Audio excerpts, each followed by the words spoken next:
Assalamualaikum warahmatullahi wabarakatuh. My name is Indah Handayani. I from the English Language Study Program Class A in 2024 with ID number 2402110015.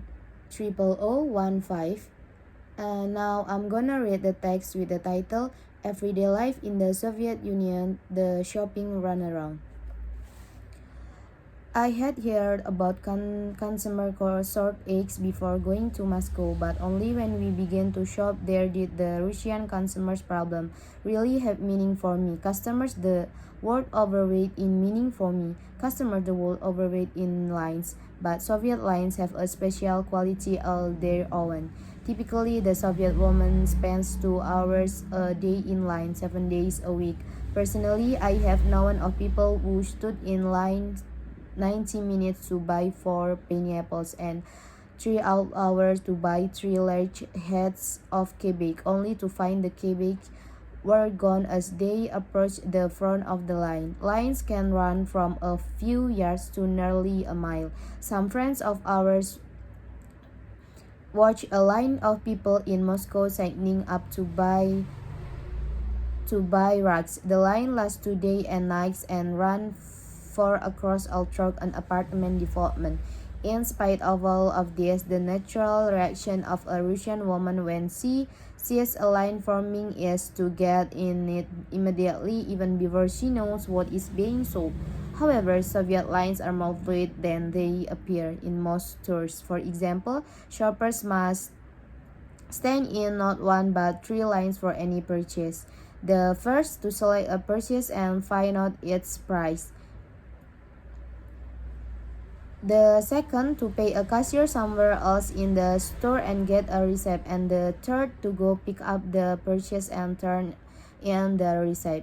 But in a dairy store one morning, I found out that the game is both simpler and more complex than that. I went in to buy some cheese, butter, and bologna sauce, which were in their separate departments, each with its own 9 lines. Rather quickly, though, I noticed that experienced shoppers were skipping the first step.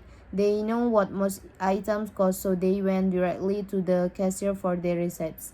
After studying price, I did that too. Then I went to the cheese line, too longest probably 20 people to get the worst over with first. I was in line less than a minute when the woman in front of me asked me to hold her place. She darted off to the butter and milk line. The cheese line was moving so slowly that she got her butter and milk and returned before we had advanced 3 feet. I decided to take the risk too, and I got back with my butter while the cheese line was still inching along. Then it suddenly occurred to me that all over the store, people were getting into line, holding places, lying, returning. Everyone was using the cheese line as home base. That was why it was barely moving. It kept expanding in the middle, so I got the man behind me to hold my place, and I went off to buy my bologna. Once again, it worked. It took me 22 minutes to buy butter, sausage, and cheese, but instead of being furious, I feel as if I had beaten the system. This competitive shopping gives an atmosphere of tension to Russian life. People barge into store and boom into each other with face set in combative expression. You have to understand, said a kind gray-haired person, that for as long as we can remember, shopping has been a struggle. Life is a struggle. There is hardly any effective advertising to help shopper Americans complain about the constant commercials in the United States, but they might reconsider if they were exposed to the consumer blackout in Russia, a typical Soviet, and it might be if you want to live to a ripe old age and be beautiful, modest, throughout, and truthful, drink tea. Most newspaper publish without ads. The shopper has no handy papers published without ads. The Yellow Page or daily newspaper supermarket or department store ads to help her decide where to shop. Bribery is widespread, low paid or $80 to $20 monthly sales clerk take a portion of attractive item and sell them secretly to regular customers who have either left a bribe in advance or can be counted on to either left pay a high price on delivery. 10 to 15 rubles on a 60 rubles raincoat is standard. Or in 1976, the ruble was equivalent to 132 dollar. So common is this practice that the Soviet press is always complaining about it, but it doesn't do any good. Crocodile, the Soviet Hammer magazine, once showed a department store employee promoting some newly arrived items. Their customer in the leather goods department. 500 imported women's purses have been received. 450 of them have been bought by store employees. 49 are under the counter and have been ordered in advance for friends. One purse is in the display window. We invite you to visit the leather department to buy this purse. Okay, now I'm gonna read the main idea and example from paragraph that I have read before. For main idea, for the main idea, paragraph 1, Soviet consumer face severe shortages leading to long queues for basic goods. And then for the example, in Venezuela, hyperinflation and economic instability have led to long lines for subsidies for food and basic necessities.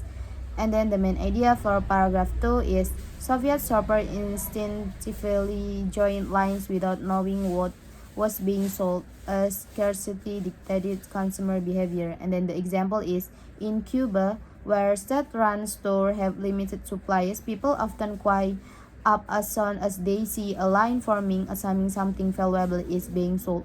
And then main idea for paragraph 3 is shopping in the Soviet Union required navigating multiple lines for a single purchase, making it a complex process. And then for the example is in North Korea, state-run stores often require multiple steps, including obtaining coupons and approvals before a purchase can be completed.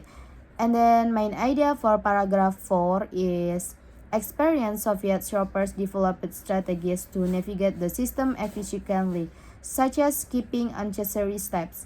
And then for the example is during the economic crisis in Greece, shoppers use strategies like bulk buying during supply shortages to avoid long waits. And then the main idea for paragraph 5 is Soviet shoppers engaged in a chaotic system where people held spots in multiple lines, slowing down the process.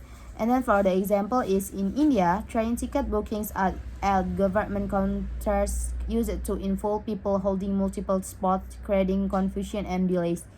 And then the main idea for paragraph 6 is shopping in the Soviet Union was competitive, with people aggressively pushing through crowds due to constant scarcity. And then the example is during the Great Depression in the US, people urged to buy discounted goods, sometimes leading to stud riots due to the lack of supplies. And then the main idea for paragraph 7 is advertising was nearly non-existent in the Soviet Union, and consumers like guidance on where to shop. Example, in North Korea, commercial advertising is minimal and people rely on government announcements rather than marketing to find goods. And then the main idea for paragraph 8 is bribery was common in Soviet retail, with clerks secretly selling goods to private customers for extra money. And then for the example is in Zimbabwe, during periods of hyperinflation, official and store employees accept bribes to provide basic goods that were otherwise unavailable. And then for the last main idea, paragraph 9 is the Soviet press criticized corruption but did not effectively address it, allowing unfair distribution of goods. And then for the example, in China, during the 1980s, the government-controlled media condemned corruption, yet black market networks thrive as officials use their power for personal gain. Okay, thank you very much for your listening. I think enough for me. Wassalamualaikum warahmatullahi wabarakatuh.